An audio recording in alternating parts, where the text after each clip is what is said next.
Hello, this is Deborah Frances-White. This is the second of our Secret Policeman's tour shows. We're back in the Edinburgh Playhouse, where we gave this idea a soft launch last year. This is a show you should really come live to if you possibly can, but we're excited to bring you some highlights. I'd like to thank everyone who performed on the night and gave their time and talent for this incredible cause. Grace Petrie, Rachel Parris, Nish Kumar, Sindhu V, Amal Azzudin, Jess Robinson, Larry Dean, Rosie Jones, Siobhan McSweeney, Nicola Coughlin, Saoirse Monica Jackson, Jamie Lee O'Donnell, Anna Warren, Steve Alley, Hollie McNish, Phoebe Robinson and Desiree Birch. Also working behind the scenes, Gina Decio, Rachel Craftman, Callum Baker and everyone at Amnesty. Next stop on the tour will be the Manchester Palace Theatre on the 3rd of December. Get your tickets at atgtickets.com or check the Guilty Feminist website for more details. Now, on with the show.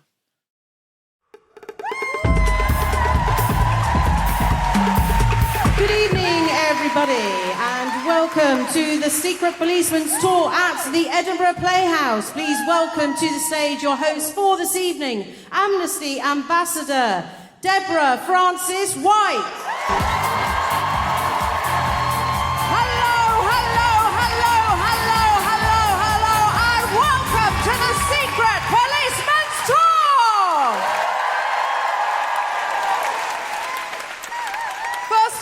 I am going to introduce our sign language interpreters, Catherine and Yvonne.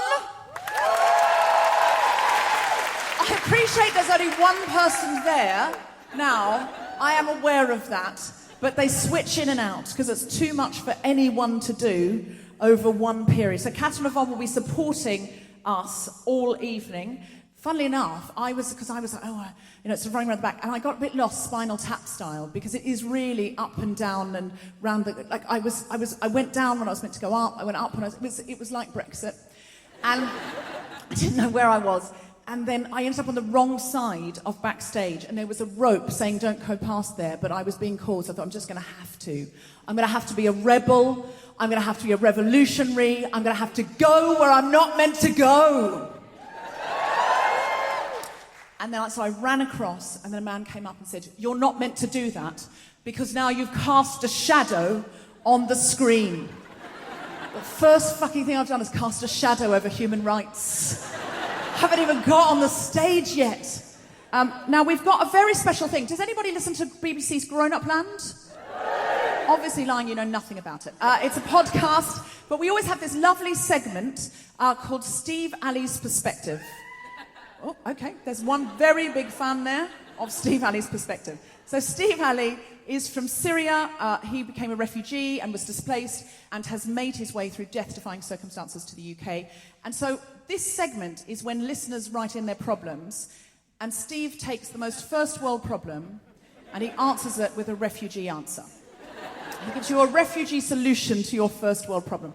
So today at the Fringe, we went around and we got some first world problems. And I'm now going to pick one out for Steve to do tonight, okay? So are you ready to meet Steve Alley? Big round of applause for Steve Alley!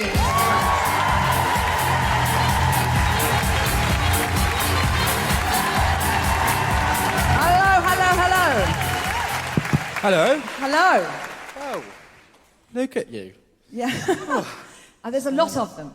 I'm so delighted about that for financial reasons.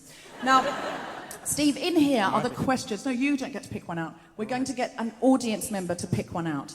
Okay, so this is the question, and you're going to have the first half of the show to write an answer, which you will come out and deliver to the audience at the top of the second half of the show. Are you up for that? Okay, yeah, I'm up. Good, because it would be awkward now if not, to be honest. I've brought out a bag. I've told them. I've got them all excited. Is there anyone here who feels that they have a job that's most deserving of, someone who human rights affects? Do you know what I mean? Your job does something for other human beings. Nobody has a job that helps human beings. It's a parlous state of affairs. Nobody. Okay. What's your name? Alfonso. Alfonso. Oh, men have to do so little, don't they? To be attractive. Swipe right, Alfonso. Sure, sounds Italian. Lovely. Are you in fact Italian? Spanish. Oh, Oh, even more, even better. He has to do even less now.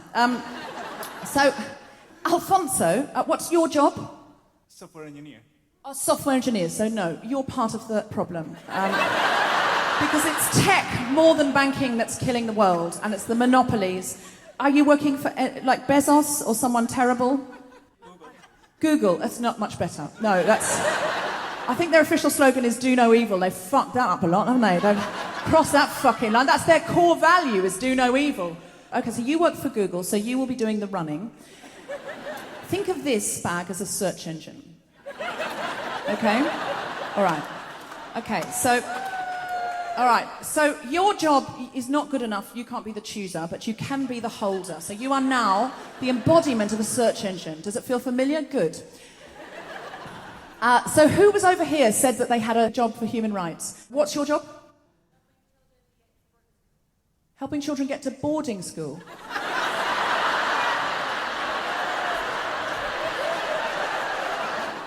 What do you do? To help them get the right support in school. What kind of children? Children with special needs. Okay. Now I see why they applied for the job. Now I see why they applied for the gig. It makes sense now, Steve. That makes a lot of sense. A lot of sense okay. now. Can Are you we, happy? please? So, Alfonso, could you please take the bag to the people who care more about human rights than you? Because of every day they get up to help children with special needs. Why are you... No, take it to those people. Okay, and then they're going to pick one out. Okay, all right. So, do you want to read this out, Alfonso? You have a better voice. Alfonso. I forgive everything. I forgive everything, Alfonso. But in fact, Alfonso, I'm just going to put it to you that I think you could do more. I think you could start making like sort of, you know, apps and things that could help people, and we should talk about what we could do together on the side. I was so distracted by Alfonso. I almost fell backwards over a speaker, but that is the charm of a Spanish man. I've said it before, I'll say it again, I do not know why we're leaving the European Union.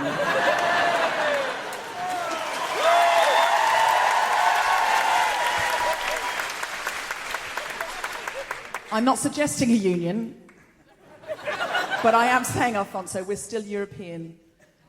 There's a short window where this could be a truly European Union. I'm so sorry, I just suddenly realised, is that your girlfriend you're with? Oh, fuck. So awkward. Is this just Vance? I'm so married, Alfonso, and I'm not in one of those open I'm barely monogamous, to be honest with you. I'm not in one of those, so this is all jokes. Have a lovely evening together. Go home together, you will not be pursued or followed. Now, not even online. Okay. Right, do you want me to read it out? Please. Okay. How can I experience life in a refugee camp so I can have a better understanding of the refugee experience without actually living there? That is a first world problem, isn't it? It is. I just really want to build empathy, but I don't want to in any way be inconvenienced. I think that's key. That's key to my empathy experience. Do you think you can do something with that, Steve? Yeah, I reckon I can do something with that. All right, everyone say bye-bye, Steve! All right. Oh, it's so exciting, isn't it? We've got so much in store for you tonight. We've got so many amazing, amazing comedians. Are you ready for the first act? He's an incredible, incredible comic. You will know him from the MASH Report, Live at the Apollo, and all sorts of wonderful things. We will know him from being just a stand-up amazing guy backstage. Put your hands together and make incredible noises for the wonderful Nish Kumar!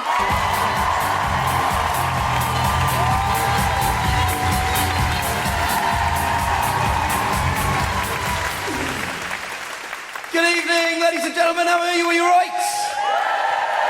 Nice to see you. Great to be here in Scotland. I love Scotland. And it's an interesting time in the last couple of years to come up as a sort of left-wing comedian to Scotland and do political comedy in front of Scottish audiences. Because obviously there is a lot of tension still remaining in Scotland over the question of Scottish independence. Who is in favour of Scottish... Well... all right. Jesus, calm down, Bravehearts. Good God. What I would say to the people in favour of Scottish independence is that there are lots of sections of the British left that are broadly sympathetic towards the idea. Certainly in the aftermath of Brexit, the terms of your relationship with the United Kingdom seem to have fundamentally changed, and it seems like there is at least grounds for a second ask at that question. But, on the other hand, please don't leave us with these Please. Scotland, I beg you, on behalf of the English left, please, do not leave us with Wales and Kent. Come and join us. I can't secede from the Union. What a time to be English. Awful. The Prime Minister, Boris Johnson, a man who's been fired from all of his jobs for incompetence, mendacity, or both. At this point, Boris Johnson is less a man and more a performance art prank entitled, What If White Privilege Was a Guy?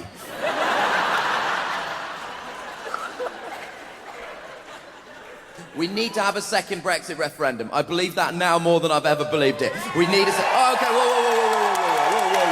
whoa. Okay? This is the guilty feminist, this is the secret policeman's ball. Let's consider this second referendum, people, a safe space. And let's just, for 1 second, admit that fundamentally the reason we want a second referendum is because we lost the first one. And if we had won 52-48, we would not be talking about a second referendum. We'd all be walking around going, the will of the people must be respected. The will of the people must be respected. Remain means remain. Remain means remain. Hard remain. Mandatory croissants for everyone.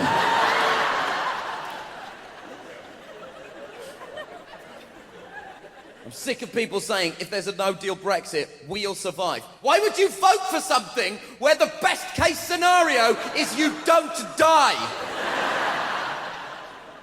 People keep saying, we survived the Second World War. We survived the Second World War. Firstly, no, we fucking didn't. Millions of people died. Why haven't any of you twats seen any film? Secondly, we is an interesting choice of pronoun. We. I don't remember us surviving the Second World War. They survived the Second World War. We can't survive our phones being at 8% battery. How are you going to withstand the blitzkrieg of the Luftwaffe if at 4:30 p.m. every day you have a full nervous breakdown in your office going, does anyone have an iPhone charger? Of course, the small one. Why do you still have the big one, Darren? It's fine without the button.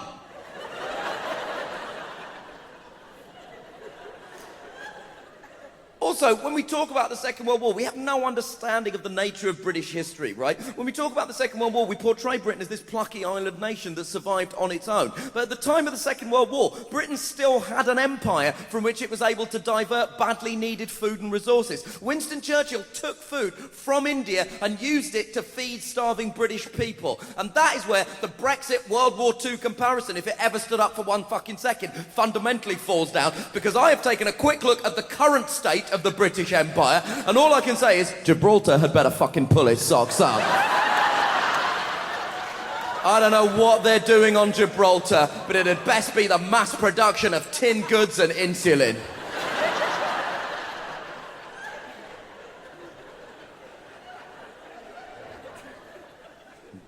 Theresa May left office after doing her best to solve the Brexit problem by just bringing back the withdrawal bill, just the same one every time, just changing the font every time. And the thing is, right, I've been an outspoken critic of Theresa May in the past. When she left office and when she was standing outside number 10 Downing Street and she was crying, regardless of how you felt about her, on a human level, you had to feel, regardless of how you felt about the Brexit negotiation, the fact that she opened with the phrase, no deal is better than a bad deal, thus quashing any possibility of a compromised soft Brexit. Regardless of how you felt about that, you had to feel that on a human, regardless of how you felt about the hostile environment policy that she pursued whilst Home Secretary, culminating in a situation where members of the Windrush generation were deported from from their homes. Regardless of how you felt about that, you had to admit that regardless of how you felt about the Grenfell Tower tragedy and the lack of empathy in the response in a situation that left 14 people still have no housing from the Grenfell Tower tragedy, regardless of how you felt about that, you had to admit that on a human level, when Theresa May stood outside 10 Downing Street and cried, it was really funny. Oh! It was so funny. She was shit at her job and a racist, and she cried, and I'm happy. Thank you very much. See you again. Goodbye. Nish Kumar, everybody!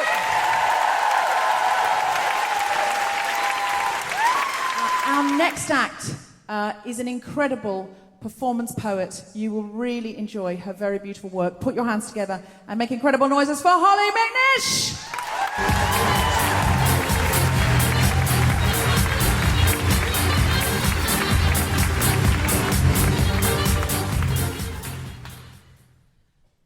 Hello.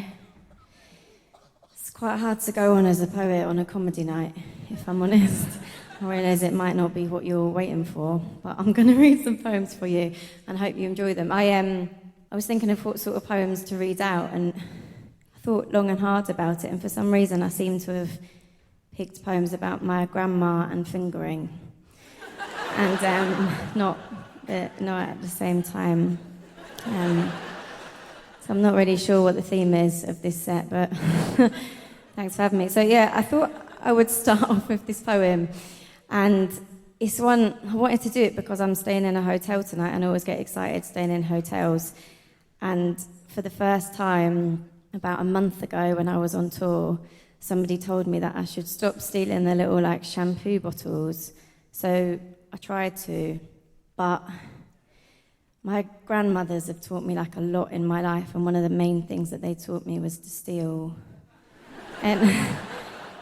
anything like that. And so I'm sort of feeling a bit bad about it between my grandmas and the like climate change, basically. So so this is a poem about that, and I wrote it after a gig in York, after the first time I didn't steal a shampoo bottle or a tea bag or anything, which I think I should commend myself for. And it's called Nicking the Tea Bags, or Grandma, Please Forgive Me. This is your fault, Grandma, that I'm like this. I cannot leave the tiny shampoo bottle in the hotel shower, which I do not need to take. I do not need to take it. It will just sit in my bathroom cupboard unused for years, but I cannot leave it. Or the shower gel, or the body lotion. I don't even use body lotion. This is your fault, Grandma. I cannot leave the tea bags in the basket for the next guest. I cannot leave the biscuits in the packets in the basket for the next guest. This is your fault. I cannot leave the alcohol in the glasses, or the barrels, or the bottles, or all-you-can-drink parties that you pay set fees in advance for. This is your fault. That night, I ended up in a car park in a tutu, thinking the car park was my bedroom because I had to get my money's worth. You have to get your money's worth, Hollie. Or you can drink, pay in advance parties that are only £5 to get into anyway, but don't worry, Grandma, I wasn't hurt. My friend found me, we walked home, it was fine.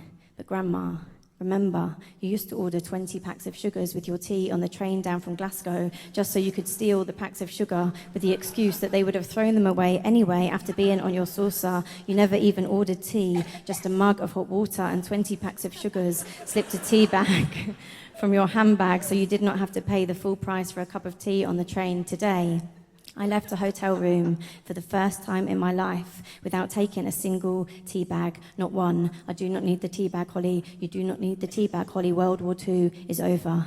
But now I'm on the train back home, staring out the window, and I can feel you on my shoulder, looking down on me, disgusted, frowning at the loss. What has happened to your family? What has happened to your granddaughter? Whispering traitor, whispering traitor, whispering traitor. Thanks.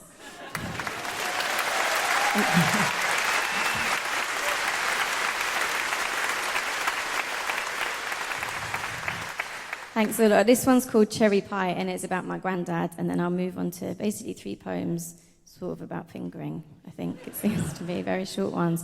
But this is Cherry Pie, and I wrote it. It's about the first time that my mum was called into my school, she said, when I was at primary school, because we did a thing about healthy eating or diet, and apparently we had to draw like breakfast, lunch and dinner for like 7 days, and I only asked for a yellow crayon, and when The teacher asked me why. I just looked blankly and said, because food is yellow.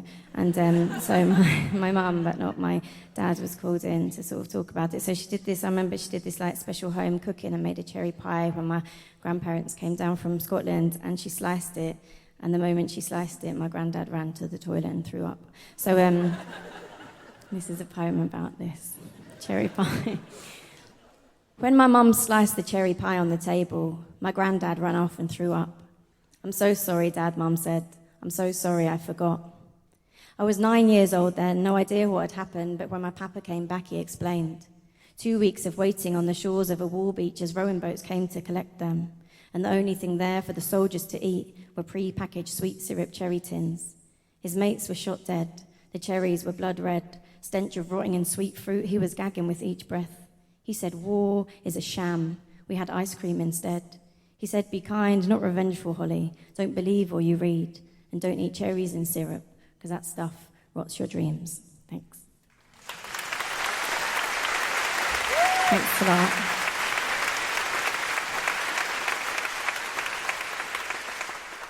Thanks. I will do some very quick poems for you. And I'll do this one. So there's a couple about being a teenager, because I think they get quite a hard deal a lot of the time and get blamed for a lot. And it's not really political, this one. It's called Yanking, and it's about the first time one of my friends wanted to give a boy a hand job. And she asked us all how to do it, and instead of telling her to maybe ask her boyfriend, which only sort of crossed my mind about a year ago, if I'm honest, and instead of asking some of the many boys that we were good friends with at school, we went and bought a few magazines, which are very good at teaching young girls how to please boys but not themselves. And we put all of our sort of amazing 14-year-old sexual knowledge together that we'd gained from these sort of position of the month magazines, and told my friends what to do with her boyfriend's penis. And she did it, and he ended up in hospital. So so this is about that. And then I'll move very quickly on to the next two. Yeah, that's a sort of poetry way of saying don't worry about clapping after it, because it's sort of in between music and comedy, and sometimes people don't know what to do, and one person claps and feels like a knob. So, Yanking. Apparently, up and down did not mean like a lever. Like...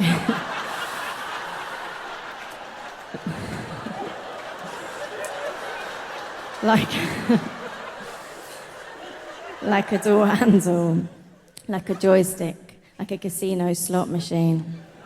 It meant up and down, fingers curved around, gentle strokes from shaft to tip. We only learned this after Becky had tried the alternative yanking motion and almost snapped her boyfriend's dick.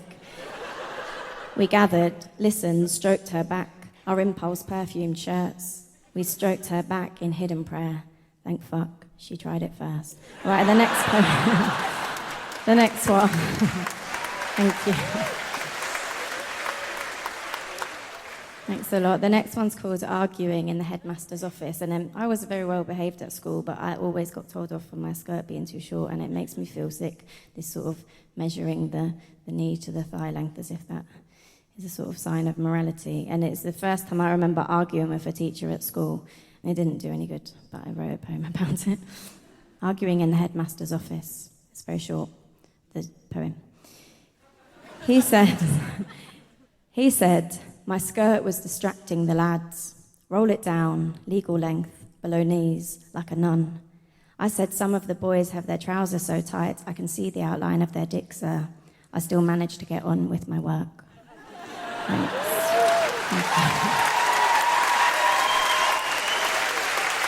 Thanks. Right, two short ones to finish off. Thank you so much for having me here at this bloody brilliant night. This one is called Reducing My Carbon Footprint, which I thought was appropriate this evening, but yeah, I got asked to do a sort of environmental poem, and I got sent lots of things about reducing your carbon footprint, and it felt like everything that you could swap this for this and swap this for this, everything sort of came down to masturbation in my head being like the most carbon neutral activity out of everything. So this is sort of about that. So I figure I'll just swap everything that I do with masturbation. So this is called, reducing my carbon footprint. For anyone else who cares about the environment as much as I do. Getting fingered nicely in the toilet of a pub is better for the planet than a takeaway coffee cup. Thank you. Thanks a lot. Just if you were wondering what to do at the break, I don't know. I don't know what the cups are like in the cafe, but... All right, this is my final one. Thank you very, very much. This is called Shoulders, and it's just a poem about my shoulders, because I think that I've got very nice shoulders. That's all. It's not ironic or anything. All right. My shoulders are fucking delicious. Smeared with freckles, blodged like dirty speckled come-ons. Jumpers always fall off one shoulder, flesh to show off, t-shirt tops near sacrilegious covers of these perched, glowing, dappled, oval beauties. I know I shouldn't boast about my body, but I'm so bored of being bad to it, so fuck it, I will brag. My shoulders are fucking delicious. No one's told me, it's just a fact. Thank you very, very much. Have a lovely evening. Hollie McNish, everybody! That was amazing. That was really amazing. All right, put your hands together and make incredible and wonderful noises for the all over the television, the fabulous, the incredible, the super talented Rachel Parris! Hello! Hello, everyone. Yes, I'm back. I can't get enough, but this time I'm using words instead of music. You're welcome. Because I'm what they call, in show business, a triple threat. Yes, I said it. Because I do music, and I do jokes, and I will cut you. Just something I picked up in Motherwell there. I don't know if you're booing me or Motherwell, hard to say. I won't keep you long. I just wanted to talk. We're all here because of human rights and because of feminism. And I think feminism, it should be an easy idea, but it's not. Not everyone is a feminist. So I'm a feminist, obviously. Thank you. I don't think you're alone. I'm a feminist. Oh, you know, who isn't? Who isn't? Who isn't?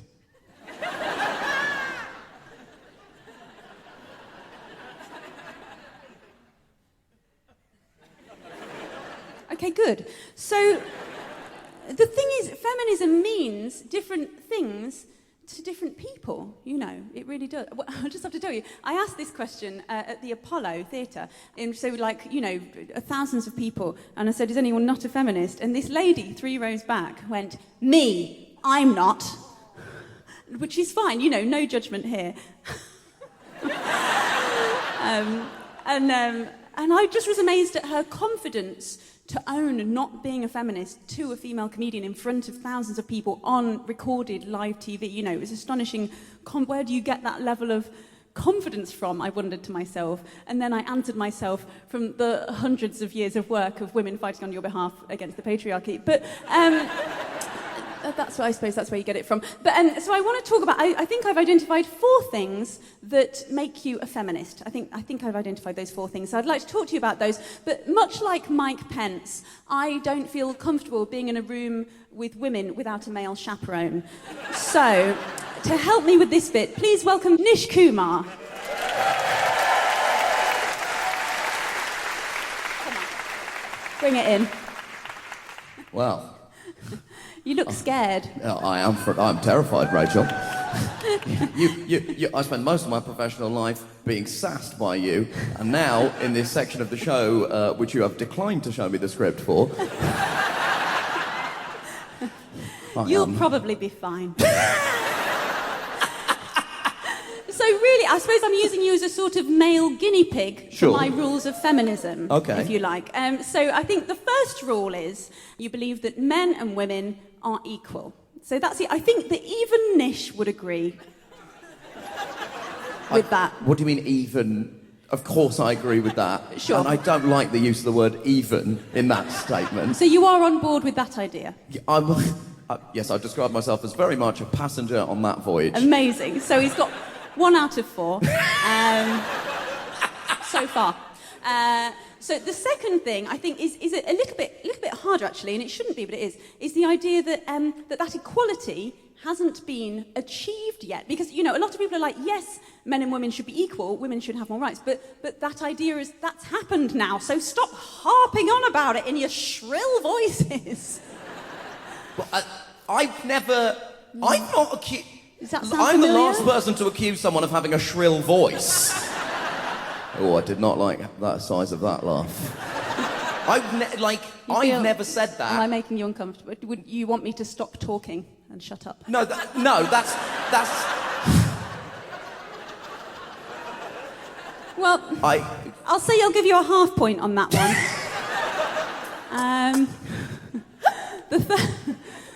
The third one is that you want to do something to make that equality happen. It might be a small thing, it might be like signing a petition, it might be doing you might be organising a huge gig, it might be but you have to do something. It's not enough to just wish it. So, Nish, what have you done to help the feminist cause? It's not a trick, Nish, because he has done things. He has his, you have, haven't you? Tell us some things that you've done.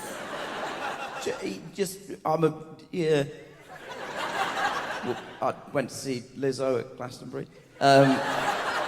Good. That's a good one. Trying to make sure that the sort of creative team behind the MASH report is gender parity. My support acts on tour were almost exclusively female. That's to the extent good, that Catherine you look Bohart scared. said it looked like I was trying to cover something up, which didn't make me feel good. You see, that's good. So it's not a trick. You have done loads of things. Yes. You're a great feminist, Nish. Yes.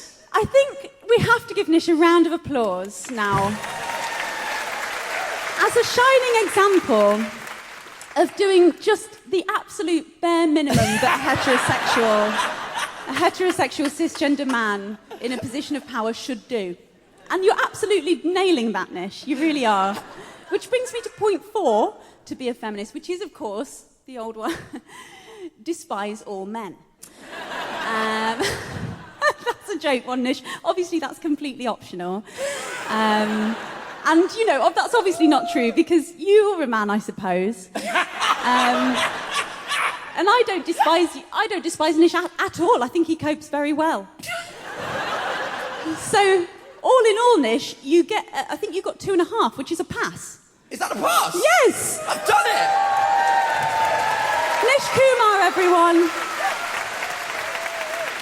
Technically a feminist. I've been Rachel Parris, he's been Nish Kumar. Have a wonderful night. Rachel Parris, everybody! And 2.5 for Nish Kumar. Now, here at the Secret Policeman's tour, we're not just funny, we're also incredibly interesting. Our next speaker is a human rights defender. That's right. If you find any of your human rights lying around on the floor, no one's defending them, Afonso. This person will. She is a campaigner for human rights and social justice in Scotland. Scotland! She is the Human Rights and Equalities Officer at the Mental Health Foundation. Mental health! So you shouldn't really say mental health like a football chant, should you? Scotland, mental health, mental health. Oi, oi, oi, lads, lads, lads. Mental health, mental health, mental health, mental health. Although we should. Amal is an ambassador for the Scottish Refugee Council and was honoured with the University of Glasgow's World Changing Alumni Award 2018. That's right. We don't just bring you any human rights defender, only award-winning ones. Amal has collaborated with Amnesty UK for several years and will join the Amnesty School speaker programme this year. She's also known as one of the Glasgow girls, but she'll tell you more about that. Put your hands together for Amal Azzudin!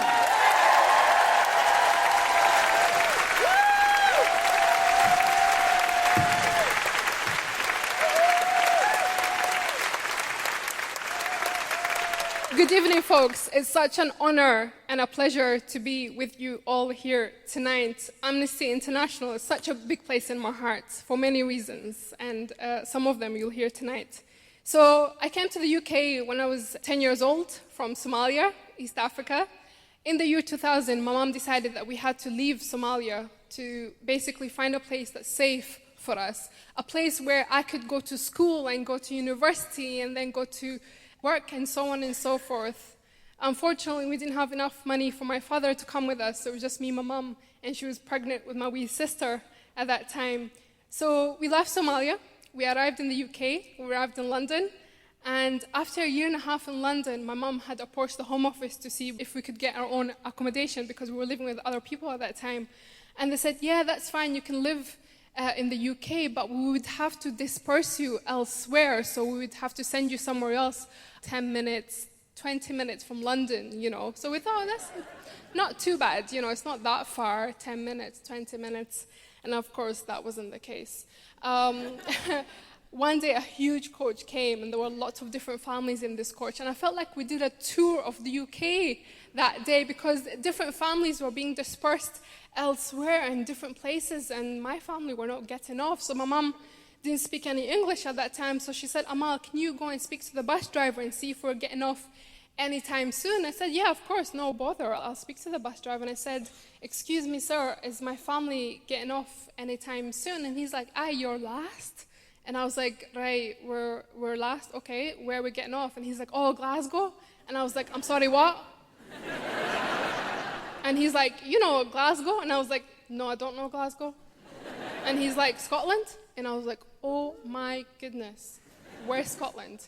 And he's like, right, just sit back down. Obviously, I didn't have this accent back then, but, you know, just work with me here.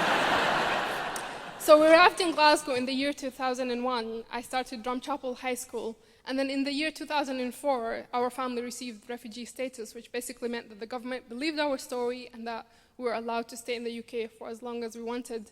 And I still remember getting that piece of paper that day because I knew that that piece of paper meant that me and my family were safe, were secure, I could go to school, after that I could go to uni, my mom could work and so on and so forth.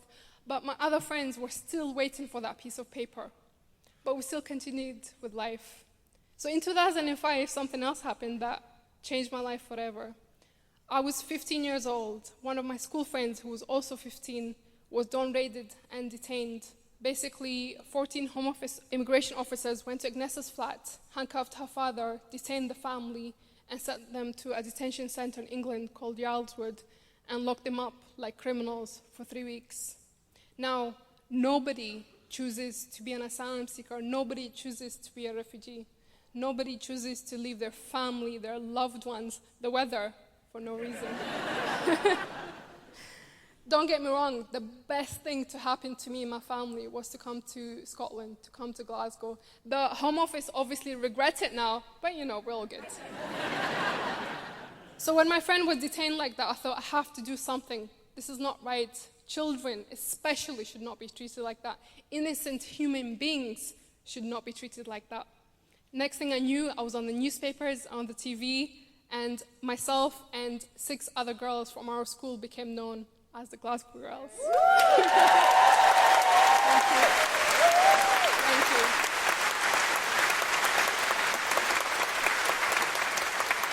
you. 3 weeks later, our friend Agnesa was released from detention after much campaigning, not just from us, but from everyone in the community. Everyone came together from all walks of life to say that actually, this is our family. They're human beings. They're people before they are refugees. Don't use those labels against them. So thankfully they were released. They have refugee status. They're happy living in Glasgow. But we were not successful. And I guess that's what makes our story true, is that we don't win every time, but actually we have to keep on going. Because if we don't stand up for what's right, then who will? And that's what encouraged me to stand up for what's right and to continue campaigning for others.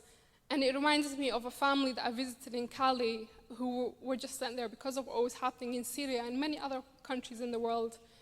But the people that I will also never forget is the unaccompanied children that were without their families. And this is what I'm hoping you all can make a difference in tonight. There are so many children in the UK who cannot reunite with their families because of the UK immigration policies. If there's a refugee family here who have their asylum case approved, they can reunite with their children. However, if there's a refugee child who's also been accepted, that child cannot reunite with their family, which does not make any sense. A lot of the countries that are neighbors to the UK have said that actually reuniting families together have not meant that, numbers will grow up or anything like that. What it meant is that people will reunite with their people. Children will reunite with their families. I mean, think of you, yourself. How can you thrive without your family, So there are 3 things I'm asking tonight. and 3 things that you can help me with. And no, it's not asking for money. You can keep that. So one of the things is child refugees would have the right to sponsor their close family members to come to the UK so that they can rebuild their lives together. Second part is that young people who have turned 18 and elderly parents would also be able to live in safety with their families here. Lastly, refugees who have lost everything could access legal aid to help them navigate the complicated process of being reunited with their families. So by signing Amnesty International's petition, you can help urge the Home Office Secretary Priti Patel to challenge the rules and help reunite more people with their families in the UK. All you need to do is text together plus your name to 70505 and saying help reunite families. Thank you so much for your time. Thank you for coming tonight and enjoy the rest of it. Thank you so much.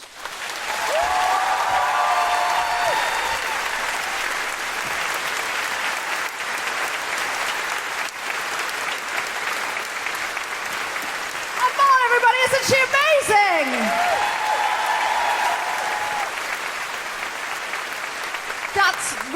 That's for a young person like that, not just to say, oh, I'm all right, pull the ladder up, Jack. You know, she got in and became one of the Glasgow girls and then went on to marry George Clooney. What a life. Absolutely amazing. Now is the time for our Home Secretary to listen and seize the opportunity to make a lasting difference to the lives of refugees in the UK.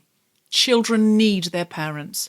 By signing Amnesty's petition, you can urge the Home Secretary to change the rules and reunite more refugee families in the UK. Text together plus your name to 70505. So I would text together Deborah to 70505. Please note, Amnesty International will also call you about ways to support their amazing and life-saving work, including fundraising. Text no call, one word, to 70505 to opt out. For details, see amnesty.org.uk/SMS terms. Are you ready for our next incredible act? Then put your hands together and make incredible noises for this wonderful, wonderful act. You'll know him from the television, but he is an absolute fringe legend and favourite. It's the wonderful Larry Dean!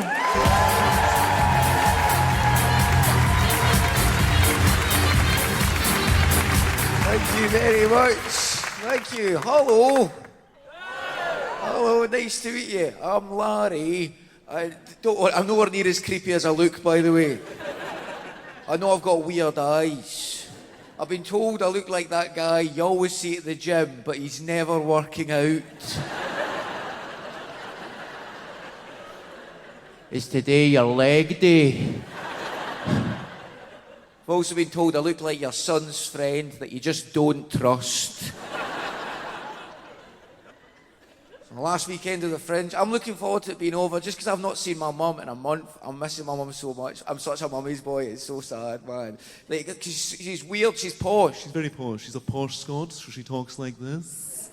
You ever heard a posh Scot talk before? It is like this. So my mum sounds like a whale.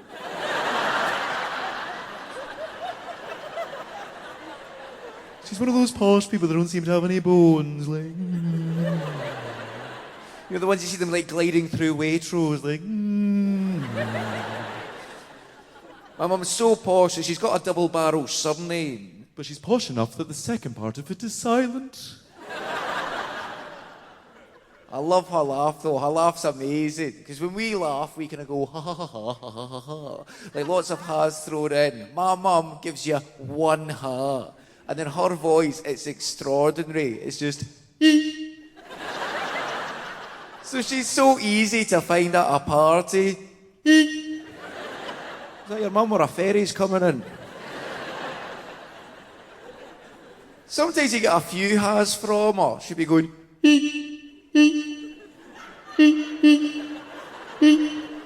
I can never find my mum at the supermarket.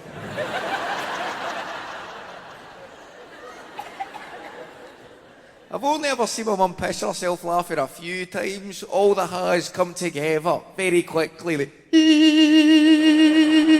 my dad was sat next to her and he goes, fucking hell, Mary, you sound like a metal detector. mum's been a good pal since... I went for a breakup a few months ago, and my mum's been really good since that, man. Because I was like, I pure starved myself after a breakup. And my mum was going, Larry, no, don't do that. I'm going to go to the supermarket. I'm going to buy you some food and me some plankton.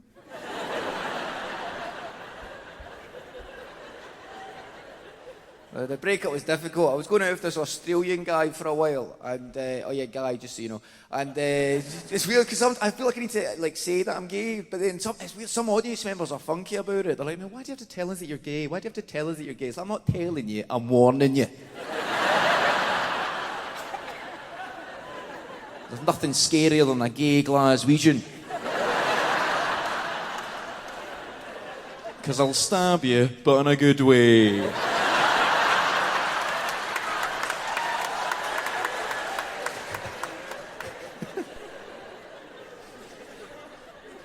I was going out with this Australian guy for a while. Nice guy. Loved him a lot. And his name was Luke. Still is Luke. I didn't get my revenge that badly, but we were going out for a while, man. It was weird, the breakup, because I was the organised one of the relationship. Because most relationships are made up of an organised one and a disorganised one. And the reason why they get together is organised people look at disorganised ones when they first see them and they're like, wow, they're so laid back. They must have everything organised.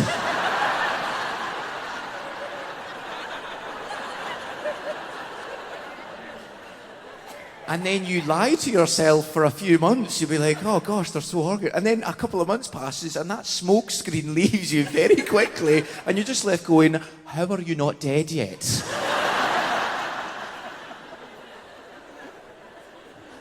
And by this point, it's too late. You think, oh, I wonder if I should break up. I can break up. But I thought they'd be organised, but they're not. They're disorganised, but I'm the only organised one. Should I break? I can't break up with them. I've made plans for us both.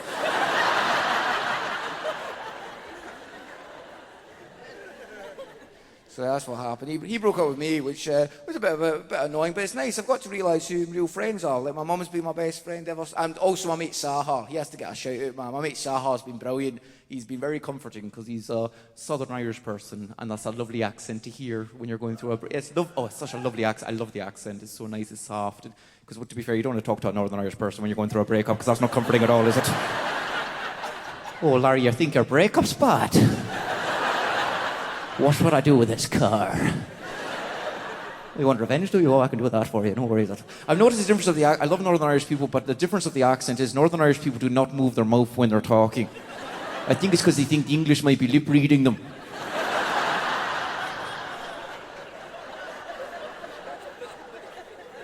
Well, the Southern Irish accent is lovely, because basically to do the Southern Irish accent, all you need to do is sounds if you're walking down the stairs and geez, you forgot something, you got to go back up again. And my mate Sahar's been giving me advice, and the reason why it's called Sahar, by the way, is Sahar is half Irish, half Israeli. That guy loves a border.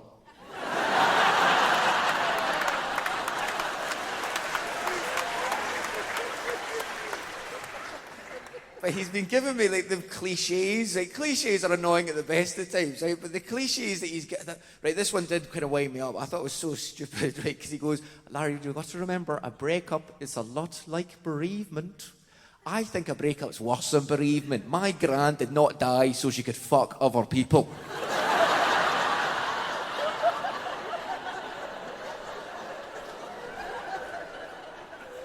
Oh yeah, you've been absolutely lovely. I'll be at CC Blooms if anybody... Because I'm making the most of the Edinburgh gay scene, man.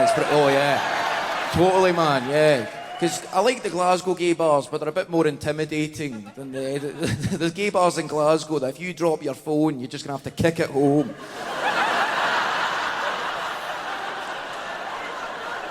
Folks, you've been absolutely lovely. You've got a great lineup, Eddie, and Larry Dean. Enjoy yourself. Cheers. Thank you.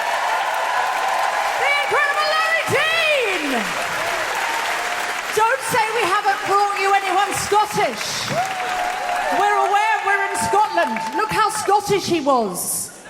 Now, if this sketch were written today, it would be called the Oppression Olympics. Because it is about 4 men outdoing each other. What kind of men, I hear you ask? Yorkshiremen. And we just got together backstage and we thought, who's had it even harder than Yorkshire men? And the answer we came up with was Yorkshire women! Please, welcome to the stage now for something completely different. Jessica Bosticue, Sophie Duker, Rosie Jones, and Siobhan McSweeney. The 4 Yorkshire women!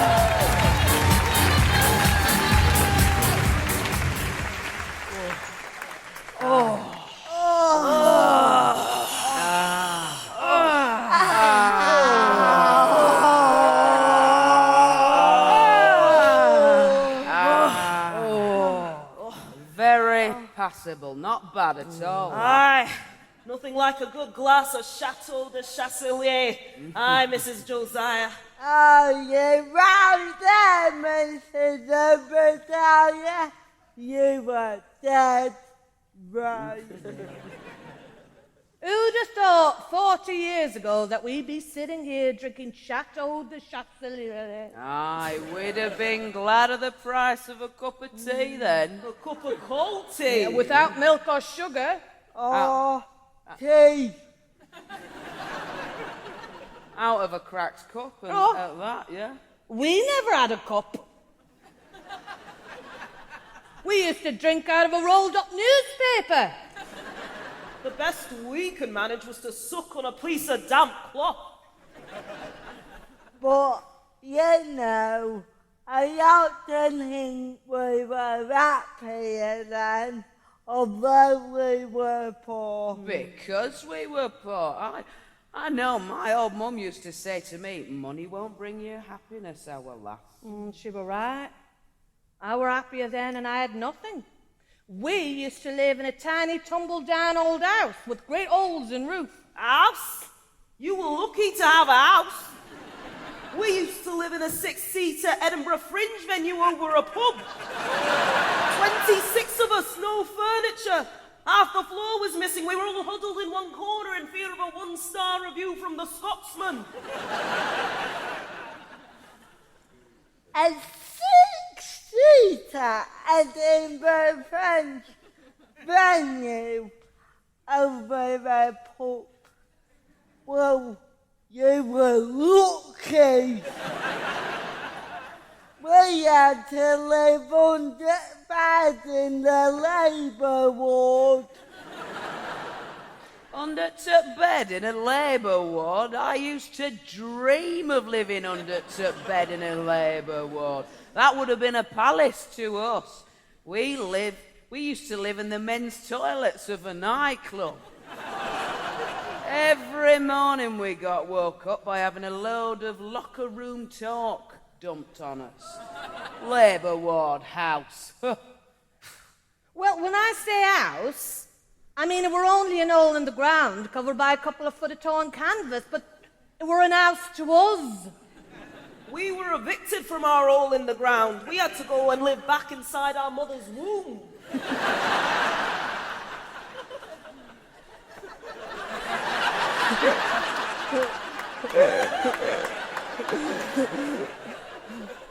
Womb. Womb.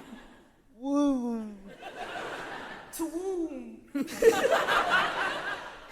Are you from Yorkshire?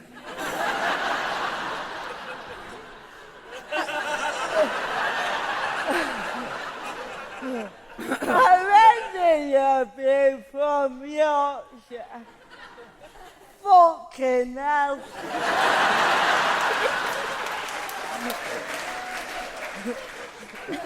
Well, you were lucky to have a womb.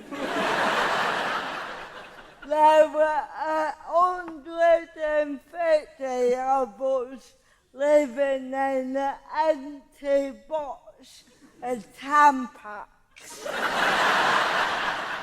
in the middle of the road. Super Plus. Well, you were lucky. We lived for 3 months in the gender pay gap.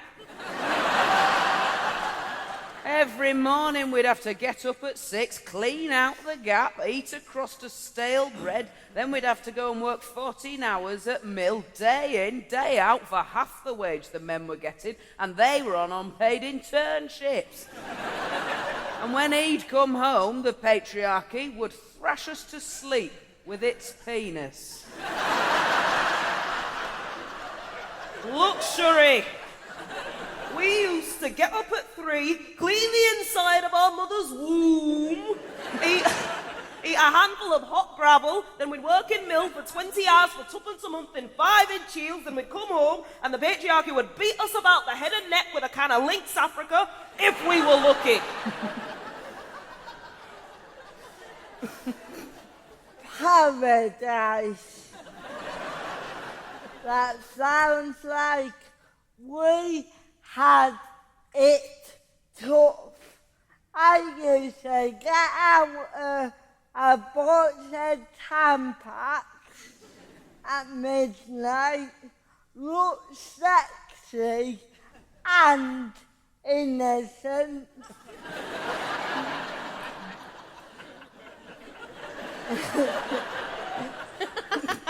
What?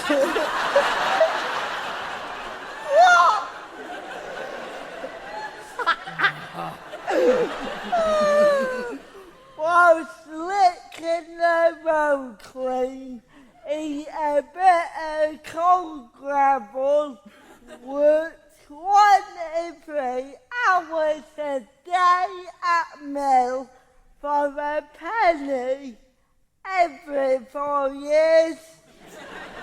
And when we got home, the patriarchy used to slice us in half with a cotton jibe about our thighs. Right.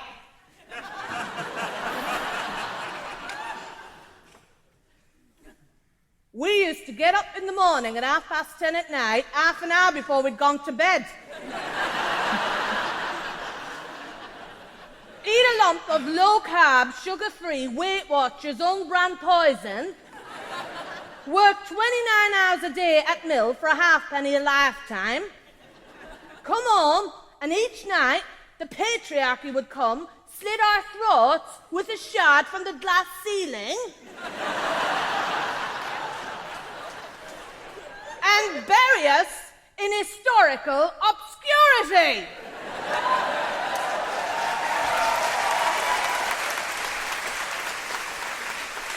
Aye, but you try and tell that to the young people of today. Will they believe you? No.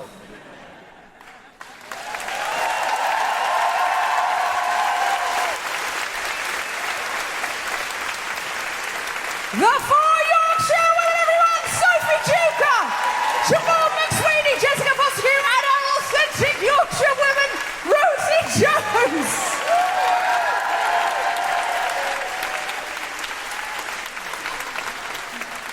There's one actual Yorkshire woman there. Did you see that? You don't say we don't give you value for money. Now, are you ready to hear the answer to the question pulled out of the hat and sort of read by Alfonso? Then you will need to join me in clapping your hands and making incredible woohooing noises for the one, the only, the amazing Steve Alley!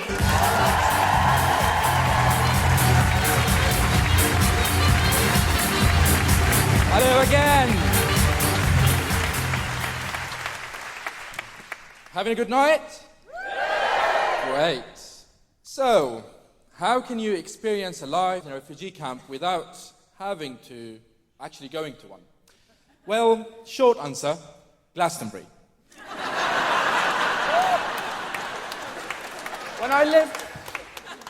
When I lived in the Calais jungle, all British volunteers who came there said that this is just like Glastonbury, but without the bands. Well, some might say this was incredibly tactless, but they meant well. Most of them were from, public school students, so I guess what they were trying to say is, don't feel so bad, we've got one just like this back home. But don't mock them. They could have been trying to get on Made in Chelsea, you know. So they were volunteering in a refugee camp, which is more than you've done.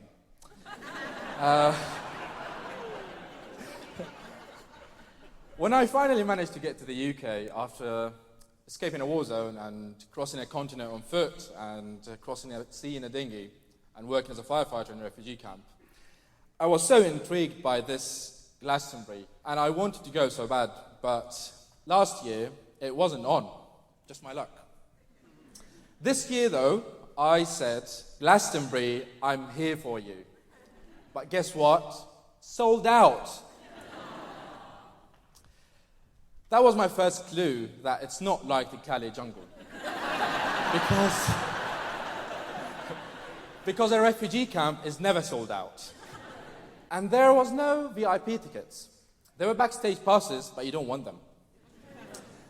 Being the refugee that I am, I don't let little things stand in my way, like no official papers. So I did what every self-respecting refugee would do in a crisis. I found a guy who knows a guy who knows a guy. Now, you're not allowed to use somebody else's ticket to go to Glastonbury. So I had to use my refugee experience of being master of disguise and pretend to be a man called Ollie Seaton. I didn't look exactly like Ollie Seaton's passport photo, so I had to practice to perfect my English accent so I don't get caught. And the only thing I knew about Ollie Seaton from his name only, that he was definitely English. When you are being questioned as a refugee, you learn to say as little as possible. British people always want to over-explain and make excuses and apologize, even before they've been found out. Oh, sorry, I've got my friend's ticket, and he's got my ticket, and he's already gone in. What am I like? So sorry, how embarrassing. Well, you can't do that when you're a refugee. You'll get deported. You answer the question and give as little information as possible. Never tell any lies that you don't have to. So I practiced my English accent. Ollie Seaton, Ollie Seaton, Ollie Seaton. Because they are only going to ask you, what's your name? And they might probably ask me, like, do you have any other ID or something? And I learned to practice, not on me. Not on me? Not on me? Well, worked like a charm. Boom, I was through the gate and I was inside. No problems. When I got in, I have to admit it, it was exactly like a refugee camp in Glastonbury. However, there are some fundamental differences between Glastonbury and the refugee camp. Number one, British people don't know how to operate the piece of equipment that we in the refugee business call the tent. Next time I go, I'm going to be offering tutorials for people to erect their tents in under 3 minutes, and also how to run away from the police while they are inside the tent, so they don't leave it behind. The second fundamental difference between Glastonbury and a refugee camp is the loos. In Calais, the loos were never that bad. Middle-class British people, I have to say, your festival loos are frankly disgusting. Shameful. We would have cleaned them. What are you doing? And the litter, middle-class British people. Calais was never that bad. Refugees are always worried to be judged. Why aren't you? The final reason Calais is not like being in Glastonbury is that in Calais I never complained. I was moaning non-stop in Glastonbury. I was going, how far do we need to walk? How far more do we need to walk from this? I was like, I walked across a continent to get here. And then I was like, the rosé isn't cold enough.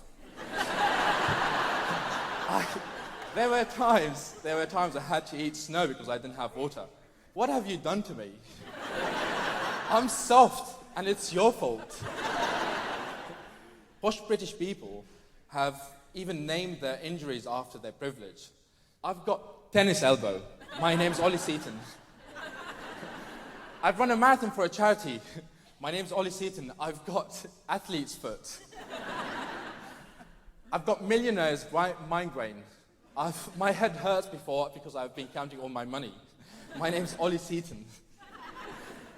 My verdict, you complain when you when you don't have to camp. But when you do, you just get on with it. You can never really pretend to be in a refugee camp. Having said that, Scotland, you might have to have some refugee camps at some point soon when Brexit happens and you go independent and rejoin the EU. You might get English people turning up in droves, cap in hand, at your borders and saying, "Not on me, my name's Ollie Seaton." Thank you very much. Have a good night.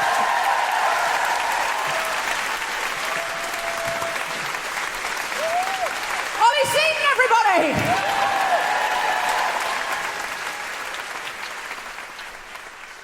He's one of my favourite people. He's one of my special people. If you enjoyed Steve Alley's perspective, there's well over 40 episodes of Grown Up Land on BBC Sounds. Steve always says you need to make comedy out of it, because if you make comedy out of it, then people can take it and then, you know, their armour comes off. But also, I think Steve says that because when he first moved in with us, he had never done comedy. And when I went back to Calais and I met volunteers back there, they'd say, "Oh, Steve Alley's living in your spare room. What's he doing?" And I'd say, "Comedy." And they'd go, "Steve Alley, the firefighter guy? No, he's very serious and quiet." And I was like, "No, he's doing comedy now." One day I said to him, "Would you like to do an improv class?" Because our friends were doing improv classes. And he said, "I don't think I'd be very good at it, but I think I should do it because of my situation." And I said, "What's your situation, Steve?" And he went, "Well, I live with you, so I have to do comedy." So that's the opportunities I'm being offered, and I'm a refugee, so that's what I do. He said, "If you were journalists, I'd be writing for The Guardian now. But you do comedy, so that's what I do now." And I realised, oh my God, it's like a vaudeville family in the 1800s who go around and the child is born in the vaudeville trunk and then has to pop out and do an act. It's very fascinating to me that one thing that I've really noticed about refugees is you ask them, "Would you like to do this?" I say to Steve, I can say anything to Steve. And I said, why is there no nervousness? You've never done this before. He went, "Because I can't die from it." And he said, "So many of the things that I've had to do, I can die from. So now anything I can't die from," I go, "Sure." Because of my situation.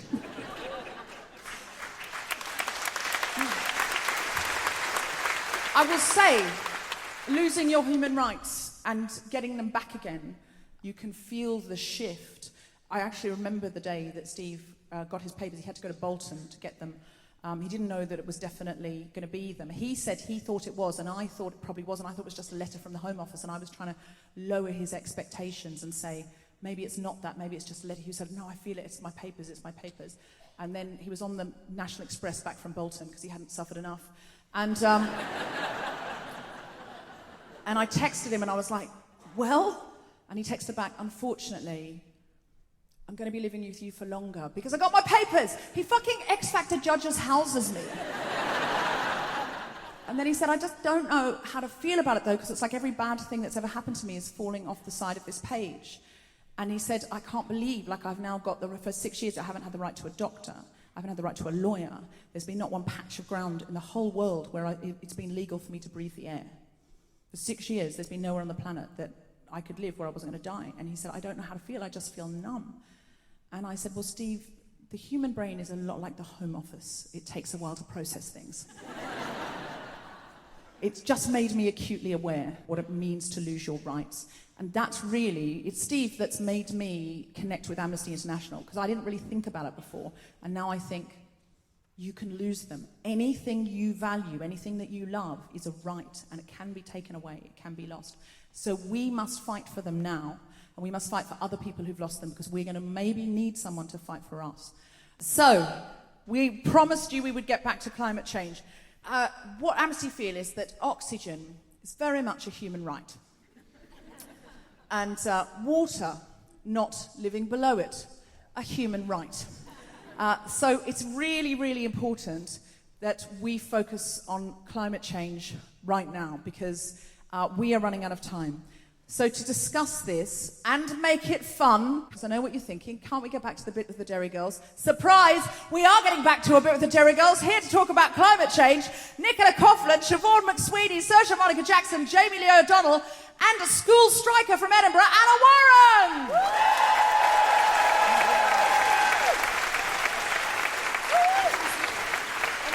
Just pull up chairs. Yeah. I don't know what to do. We clearly haven't rehearsed this, but... So, hello, everybody. Hello. So, just to introduce you as not your characters, Saoirse Monica Jackson, who plays Erin, Siobhan McSweeney, who plays Sister Michael, Nicola Coughlan, who plays Wee Claire, and Jamie Lee O'Donnell, who plays Michelle, and Anna Warren, who is a real-life student here in Edinburgh. She's just graduated from secondary school, and she is one of the Friday strikers for climate change. So can you tell us a little bit about what the global strike is?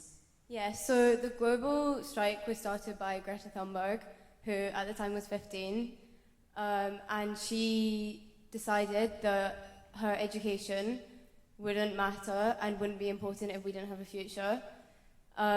So a year later, it's been a year since the first strikes, millions and millions of school kids have skipped school on Fridays to get our voice across that we need action for the climate crisis, and we need it now. And we really do. And what's happening on the 20th of September? So this is the next global strike. So instead of school children striking off school, which we will still be doing, we're inviting adults, grandparents, everyone from every generation to come and join us to show that we are all in it together and that we all want change. Amazing. 20th September, put it in your diaries. So I'm really going to hand this over to the amazing cast of Derry Girls who we have here. Saoirse, do you have any questions for Anna? Obviously, we get in a lot of trouble, our characters and Derry Girls with Sister Michael. How has your school been with your absence with the strikes? So personally, my school wasn't too bad about it. I did put up posters and they got taken down, but we just put them back up. We have heard of a lot of people who have had problems. There was one scenario in England where everyone who skipped school on Fridays to strike got banned from going to their prom. So it has been quite strict for some people, and some people have suffered quite bad consequences for it. Did that deter them, or did they do it anyway? No, they did it anyway. I mean, Brilliant. That, I think, really takes a stand and says, fine, stop us going to a dance. It's just not as important as being able to breathe in and out in 12 years. There's no point in having a prom if there's no oxygen around and in the prom. It kind of defeats the purpose of dancing. If you can't fill your lungs with air, you know what I mean? It'd be a bit harder. Yeah, it's so true. It's so true. It's just, I think what Greta's doing is incredible because she's just going, can you not see, the building's on fire, someone's pulled the fire alarm, there's evidently a fire, the floor's getting hotter, and everyone's just going, would you like another Chardonnay? That's how, I saw her speak, that's how she feels. She's just like, why is everyone not running around? The scientists have said it's an emergency. So Jamie Lee, do you have any questions for Anna? Yeah, so you've been doing this since the start of the year, isn't that right? And I'm just wondering, as you say, millions of school kids have done it. Do you think this is actually working? Do you feel that there's a change since the start of the year to now? I feel like, yeah, if you had said this time last year that there would be millions of kids striking off school because they don't like what their governments are doing, people would have laughed in your face. So in that sense, yes, it's made a massive change, and it's made a massive change in the way that people listen to youth's voices as well. But more needs to be done. We're nowhere near, we've not got as far as we should have done. Our government has declared a climate emergency, but they have done absolutely nothing since then. So we are going in the right direction, but no, we're not far enough yet. Okay. But now actually you need support. It's not enough for... So I think so many people say, we'll just let the children do it. I hear it all the time. The next generation will sort it out. And I just think, what if Emmeline Pankhurst had gone, I mean, the girls seem very clear that they want to vote. I'm sure they'll organise it. But just, do you know what I mean? If Martin Luther King had gone, that 14-year-old, he's probably quite keen. Yeah. It's so extraordinary that we're sort of leaving it to you. So it's great that you're now saying, no, come join us. And it works as well. It's getting the ball rolling for everybody else to join in. Siobhan? Yes? Do you have any questions for Anna? It's interesting that you said that, Deborah, about would Martin Luther King go, I'm sure a 14-year-old person will have a dream, I'll just continue on with it. But I personally am waiting for the young people to sort it out. That's my pension. That is literally what I'm planning. My nieces and nephews will sort it out for me. What is it? I mean, I probably never mention it. You probably don't know this about me, but I am involved in the abortion rights campaign in Northern Ireland. You are literally wearing a T-shirt that reads "decriminalise." Your breasts have brought it up all evening. I apologise on behalf of my breasts again. But the repeal movement in the Republic, even though there have been so many people for generations and for decades who have been working towards this moment, you know, Ailsa Smith, many people, it was very much a grassroots, young woman-led movement. And I sort of see the same in the North. And what is it, do you think, about your generation that's so fucking amazing that we couldn't get the job done a decade ago? Is it just social media? Can you just call each other quicker or something? You know, there's amazing organisation. Are you learning from other people's faults, not my own? We just used to have semaphore. We'd stand on just like, I don't know. Build bonfires on top of hills. I feel like there was like 3 people here that knew what semaphore was, but they really enjoyed it. Let's try it again. Yeah. I think things like social media definitely do help, but I think we're just sick of being told that our opinions don't matter, that we're too young and that we do have to wait. I think we've seen so many great people, Greta, there are so many youth activists around the world who are standing up, and seeing other people do it has really motivated the rest of us to get up and do the same and say, actually, no, we matter just as much, and yeah, get your act together.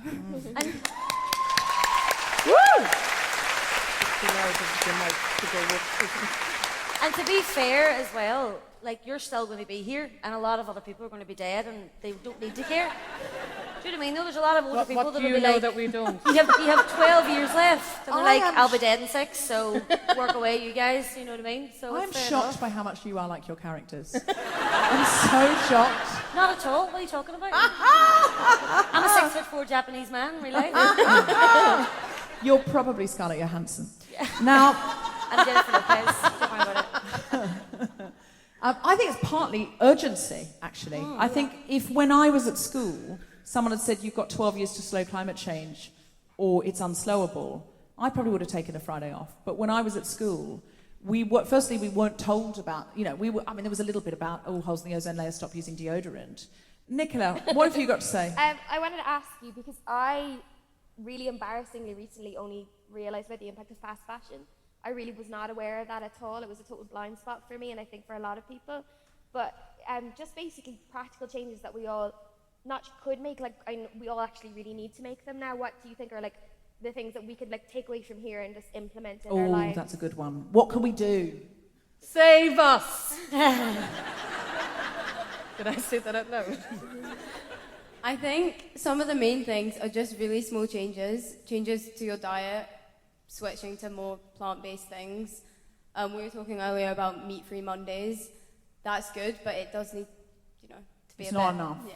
Also, things like selling your clothes once you're done with them, reusing them, swapping them, stuff like that, instead of constantly consuming more and more. You mentioned something really good about charity shops, actually. That was interesting. Yeah, so obviously that's a really good thing, but sometimes they don't have enough storage, they don't have the money and stuff like that to keep them all. So sometimes they do end up throwing them out. And what's a really good thing to do if they are suitable for it is to send them to refugee camps and stuff like that, where we know that the people will use them and will need them as well. Mm-hmm. I said to Anna backstage, we need to make sure we say if they're suitable, because last time I was out in Calais, they pulled out of a bag a sexy Santa and Summer's dress. And they went, you can't give this to a refugee. You can't give it. Would she like a sexy Santa costume? And they said the weirdest thing they'd ever got was a sexy bee costume. And I said, what did you do with it? And one of the volunteers went, I took it home. We had the head of the Climate Council on, The Guilty Feminist, and she said the 3 things that you can do individually no one really wants to do. One is plant-based diet. And she was saying meat-free Mondays just isn't enough. She said if you can go full vegan if you can, but do as much plant-based as you can. So do I need to eat meat now? Do I really need something dairy? And try and have that default. If we all do 80% of the right things 80% of the time, that would make a huge shift. The other thing she said was fly as little as you can. Don't just think, I'll definitely fly. and the other one was don't have children. That was the most controversial one amongst the audience. But Siobhan, who says, you haven't had a child today? Not today. You haven't had a baby today? No, you're not today. going to have one tomorrow. No, so no. And the day's nearly over now, and like, that's a whole day that I haven't had a child. So she is take that, bees. She's a fucking eco-warrior. No, Siobhan. I'm just doing my bit. Can you imagine if I turned around and was like, Mom? Anna, can you please say one sensible thing to round Why this have you off? brought us out? This is insane. I don't know. He asked us and I was like, what? We told them we'd make it fun. Just think about the small changes that aren't going to make a massive difference to you, but in the long run will make a big difference. And also, if you can, please come along to our strike on the 20th. They're happening in most big cities and in some smaller places too. So look up online, UK SCN, and it has a thing of all locations. And if you can, come along and support us. Amazing. 20th of September, gang. Get in there. Amnesty is supporting the strike. Visit ukscn.org to find out what's happening in your area on 20th September. And in the meantime, a big, huge round of applause for Saoirse Monica Jackson! Siobhan McSweeney, Nicola Coughlan, Jamie Lee O'Donnell, and the sensible one, Anna Warren! Thank you so much, you guys. That was the serious chat part. I sometimes just think we've got to get on the same page. You know, we don't really always speak the same language. You think you're talking to somebody and you think you're on the same page, but you're not. And tonight is a night when we're going to get on the same page. Because I think the more we're all rowing in the same direction, the more likely we will reach our destination. Example. Last night, true story, I was in a pub and I was trying to explain to this man, who was quite posh, to be fair, that protests and marches can work and objecting can work. And I said, for example, like period poverty. I said, we did this big march, an amazing young woman called Amika George. She was still at school. She identified that period poverty was a problem. She told Pink Protest, Scarlett Curtis and her gang. They told me, Guilty Feminists put it out there. We all got together. We all marched at Westminster. We all protested. Loads of teenagers came out. And guess what? We've changed the law. It's sanitary napkins, tampons and things now available in school for girls. This is absolutely incredible. And I mean, you know, it's still a problem in other ways because if people can't afford them at home, etc. But, you know, that's really significant for a 17-year-old to gather an army and for everyone to tell everyone. And, you know, we've changed the law. And I said, you know, we marched for period poverty and it worked. And this guy was just looking at me and said, yeah, but it's not really a problem now, is it? Period poverty. It's not really a problem now, period poverty. And I said, no, but it is. That's the point. It was a big problem. It still is a problem in many ways. And I said, it's his point. He said, well, yeah, but it's just, I think you should just be marching on protest for something more useful, not period poverty. And I said, but I don't understand why that's not useful. He said, well, period poverty is by definition in the past. And I looked at him and I went, do you think period poverty is like period drama? And he went, well, yeah. I mean, he was an actor, to be fair. So is there anything in it for me? I was like, seriously, that happened. He was like, period poverty. I mean, what's the point? I was like, did you think we were out there going, close Fagan's Den, close Fagan's Den, shut the workhouses, where people out there signs saying, where's love? I was like, genuinely thought that's what we were doing, that we were campaigning against the closing of orphanages in 1804. We weren't wasting our fucking time. Took me ages to make him understand we were talking about menstruation, and then he just backed out very quietly. I didn't come here to talk about tampons, really. I just came here for a cheeky half. I mean, yeah, I'm sure he was a very nice man. He wasn't. So, everyone gets sort of whipped up when you come to this kind of event. Like right now, you feel like doing something, don't you? But then, you know, the next day happens and, you know, you're hungover, Alfonso, and you've got a job to do, you've got all sorts going on, and you don't. So what we thought is we want a secret policeman activity that we can do regularly together. So we came up with something called Truth to Power Hour. And so this happens regularly on Fridays, and where we all come together for just 1 hour between 3 and 4 o'clock. And obviously, if you do it a bit before that or a bit after that, it doesn't matter. It's more the idea that we're going to get something trending, push, and we speak directly to the people who can do something. So we might at the Home Secretary, we might at Bolsonaro, for example. We say, hey, this is what we want. And suddenly that force gets loads of tweets at the same time. Or Amnesty have some kind of joint email that if you click through, they will send the email for you. Or you can sign the petition. And I sometimes think, oh God, how many petitions have I signed? Does it really do anything? But it does, because if you get a certain amount of signatures, then it has to be discussed in the House of Commons. We have all sorts of ways. If we are busy, we can plug into Amnesty, who've worked out how to speak truth to power. So what you need to do is follow Amnesty on Twitter, at Amnesty UK, and it's the same on Instagram, I think. Now, what you'll find is at Amnesty UK, on Fridays, you will go there and you will find a Truth to Power Hour tweet, which will be pinned. Now, what you're going to do then is read the urgent action, and you make a video, you make a little 45-second video, or you can share a message with solidarity, and you can get your followers to do the same. Now, this is really the trick. So far, Truth to Power has been going really well, but we need you not just have solidarity and tweet the person that we're trying to tweet who's powerful, but to get other people to speak truth to power, because that's when it will go out. So you now have to be an ambassador as well. You have to say, hey, everyone, can you help me do this? Because that's when we're really going to get lots and lots of people doing it. Already, we've done a real soft launch for it. We've just started doing it without much hoopla at all, and we found it works. So, for example, there were women in Saudi Arabia who campaigned that women should be allowed to drive. And eventually, they campaigned so well, guess what? Women can drive in Saudi Arabia, they changed the law. Hurrah! But what happened to the women who campaigned to make an example of them and say, oh, we don't want more people asking for more things? They imprisoned those women. And it is not nice to be in a Saudi Arabian prison. Like, bad things have happened to them. So we got together on Truth to Power Hour to directly tweet Saudi Arabia and send emails to Saudi Arabia to say, we don't want this, we won't stand for this, this is not okay. And would you be impressed if I told you that we had reached 1 million people with that Truth to Power Hour? Would you be impressed? Well, then you're going to be really impressed when I tell you that it reached 26.3 million people. 26.3 million people. That's incredible. That's really incredible.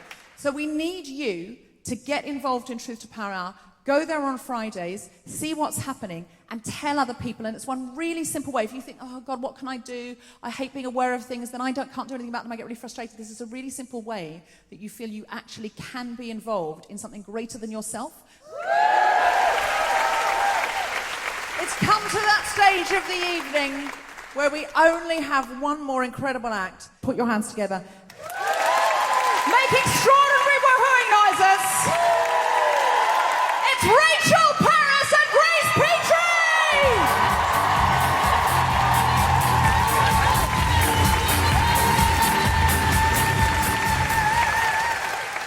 Hello, everyone. It's fantastic to be here. Me and Grace. We are going to sing a song by our absolute hero, the legendary Victoria Wood.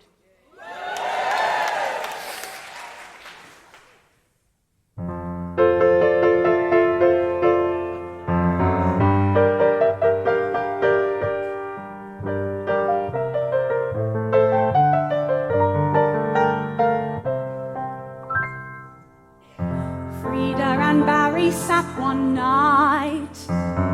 The sky was clear, the stars were bright, the wind was soft, the moon was up. Frida drained her cocoa cup. She licked her lips, she felt sublime. She switched off Gardner's Question Time.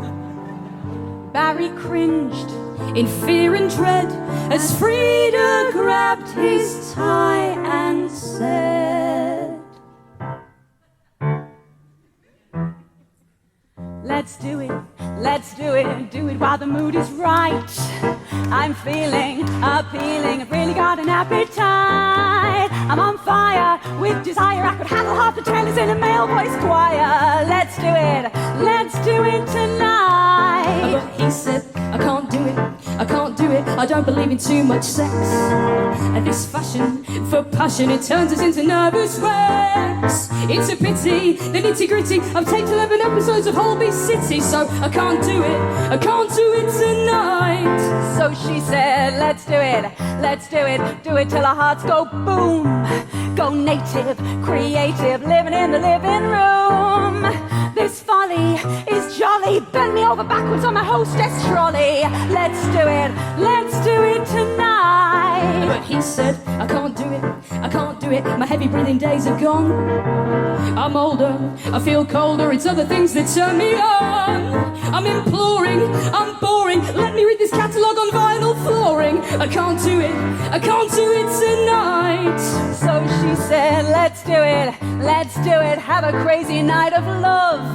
I'll strip bare, I'll just wear stilettos and an oven glove. Don't starve a girl of a palaver, dangle from the wardrobe in a balaclava. Let's do it tonight. But he said, I can't do it, I know I'll only get it wrong. Don't angle for me to dangle, my arms have never been that strong. Stop pouting, stop shouting, you know I pulled a muscle when I did that grouting. I can't do it tonight. Let's do it, share a night of wild romance. Frenetic, poetic, this could be a last big chance. No caution, just contortion, smear an avocado on my lower portion. Let's do it tonight. But he said, I can't do it, I've got other little jobs on hand. Don't grouse around the house, I've got a busy evening planned. Stop nagging, I'm flagging, you know as well as I do that the pipes were lagging. I can't do it tonight. Let's do it while I'm really in the mood. 3 cheers, it's been years since I caught you even semi-nude. Get drastic, gymnastic, wear your baggy white fronts with a loose elastic. Let's do it tonight. And he said, I can't do it, I must refuse to get undressed. I feel silly, it's too chilly to go without me thermal vest. Don't choose me, don't use me, my mother sent a note to say you must excuse me. I can't do it tonight. Let's do it, I really want to run amok. Oh yeah?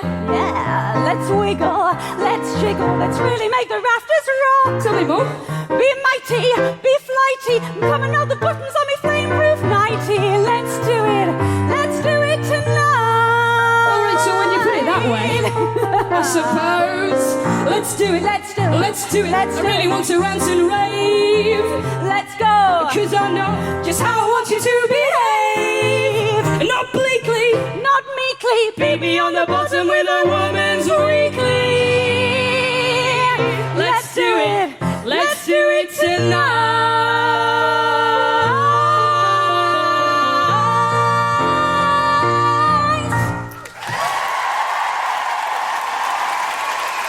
Rachel Parris and Grace Petrie, everybody! That's our show!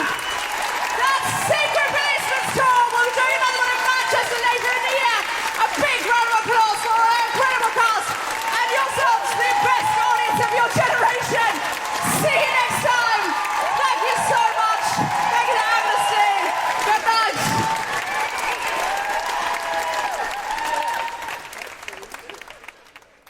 To get involved with Truth to Power Hour, follow @Amnesty UK and get ready to take action at 3 p.m. on Fridays.